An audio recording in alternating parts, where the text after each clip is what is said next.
What's up, y'all? This is the truth behind the beef between the Dog Pound Gangsters and Gangsta Dresta and BG Knockout. Who remembers them?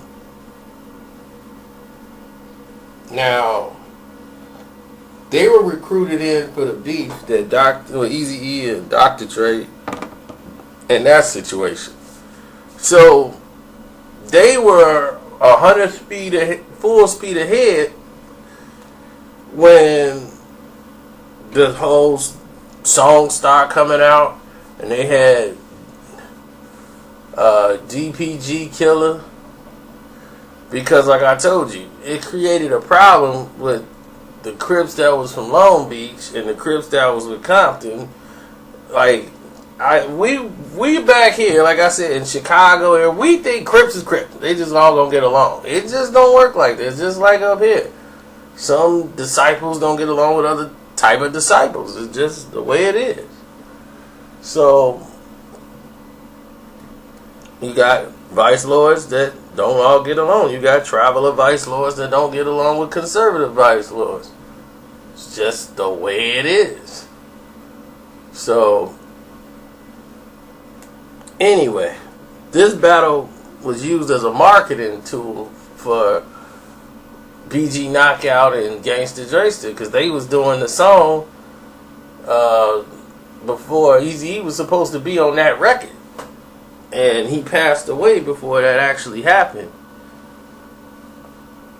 But they got the Dr. Dre got tied up, Snoop Dogg, Nate Dogg, Dog Pound Killer, Dog Pound Killer, Dad Killer, Killer, Dr. Dre, mark that nigga, Snoop Dogg, Nate Dogg, the Dog Pound Killer, the Dog Pound Killer. So that song they came out with, then they came out with another single, and the album just didn't do well because without that buzz, or without Eazy-E, people just really weren't interested, or it didn't gravitate over to everybody. And the thing about them is they had better production, better song selection over with. These guys were just a bunch of gang members with microphones against some guys that actually they're not really gangbangers. They're actually rappers. You know what I'm saying? These guys are MCs, they rappers, so they know how to make like better songs. If you ask me who the best rapper is, it Daz and Corrupt, and they got Nate Dogg singing on the hooks. It's like, dude, are you kidding? It's not even close. If you ask me who more gangster, of course BG Knockout and Dresta. But this is the thing, is when they was making the diss song against Death Row, Suge was finna sign him. Suge offered him, Dresta and his brother, money. Come work for the road. Offered him more money than Eazy was paying him. Like, come on, man, I get you paid. I know. How you living? How you living, man? You living good? Come over to the road, man. Make that move. We got a place for you. All you gotta do is come on over. And then you can be with real artists, because we the ones selling yours. Man, Rupert Records, man, they ain't going nowhere. They can afford. Ed, man, on his last leg, he can't do nothing without Dre. We got the best producers. We make the best beats. Want to be a star? All the stars over here.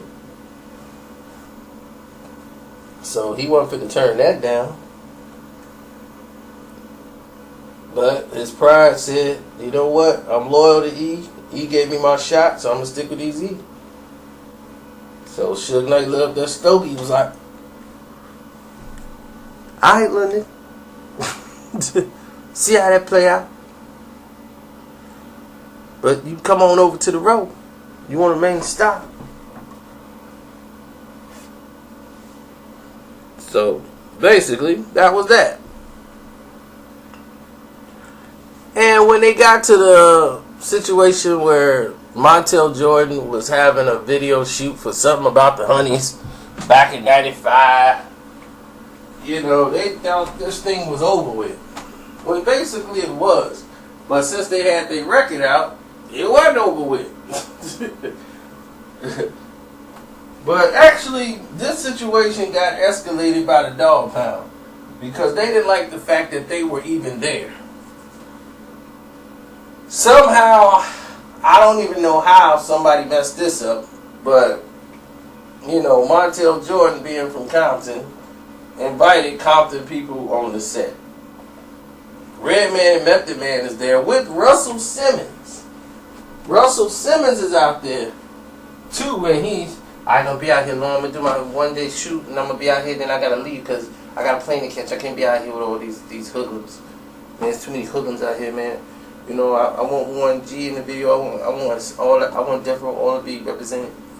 I want Def Jam be represented out here the way, in the proper way it's supposed to be done. You know what I'm saying? So I want Method Man, Redman.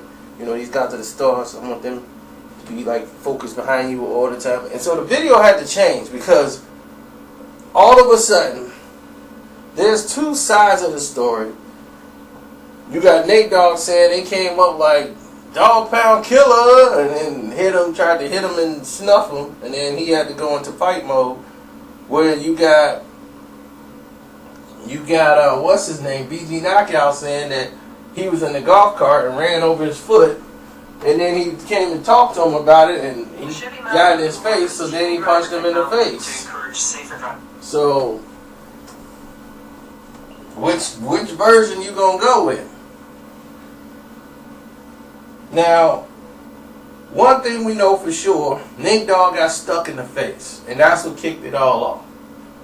BG Knockout punched Nate Dogg. Nate Dogg got up, grabbed a golf club, and started swinging. All these people started running over his people, and BG Knockout people run over there. Now, it's about, I'll say, maybe 15 Death Row people.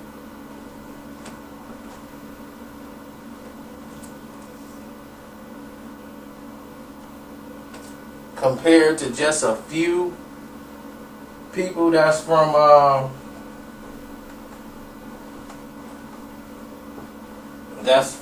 what's his name? With Gangsta, Dresta and them. They don't have that many people with them. And when Gangsta Dresta came over there and he grabbed a golf club after getting whacked in the face by Nate Dogg, that's when things got out of hand. Because Nate Dogg started running, then Gangsta Dresta got the golf club and he started chasing them down. They all broke. 15 dudes running from one guy with a golf club. It's like, are you serious? Then one security guard pulled a gun out on Dresta, and that was it. So, after that, it was basically a bunch of nothing.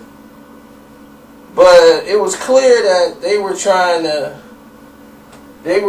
get some publicity, because when they dropped that "What Would You Do?" and they was dissing back at BG Knockout, when Daz was like, "Oh yeah, F BG Knockout and everybody down with him, because I'm a natural born killer." And they was using that as the gas. That "What would you do?" So they, "What would you do if we rode on you?" So Eazy-E was going to use that as the gas to come back, and that was their key to sell the record, was to dissing them. Well, Eazy-9 just took everything, promotion, marketing, went down the toilet, and their album was just out there with no promotion, no marketing. But the album isn't that great. So that's all I can tell you there. Actually, Eazy-E boys, they was just, me and Ricky Harris was riding around, you know, on a little go-kart thing, getting ready to shoot a scene, and they just walked up on me like, "Fuck the dog pound," you know what I mean? And my response is like, I'm not, it's about 100 people around there, one of them went behind me, so I'm like, well, either I swing now, else I just get swung on, so then it all jumped off. You had no choice but to swing. Niggas is fighting like, yo, what's up? Let's go, yo, let's go. We going to get in the fight. To take this car right here.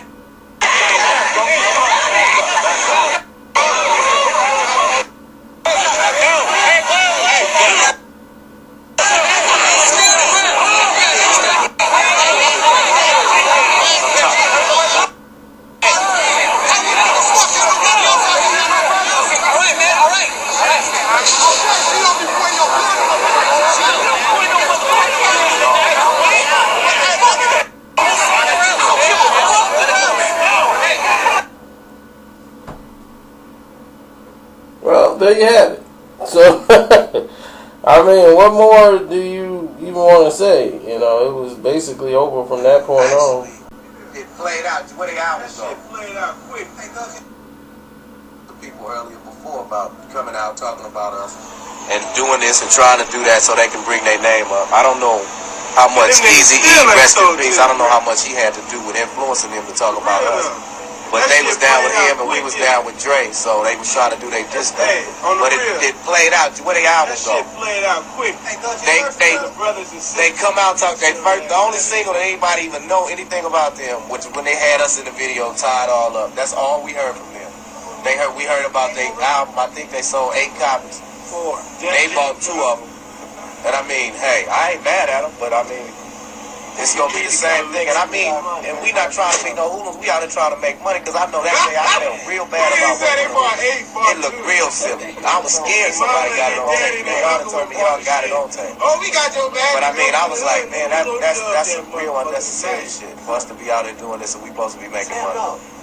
But I mean, they seen it as a way to come up, and they ended up on the short end of the stick that day, though. And, I mean, I guess that's all I can say, too. I'm out, man, because that's a dumb one.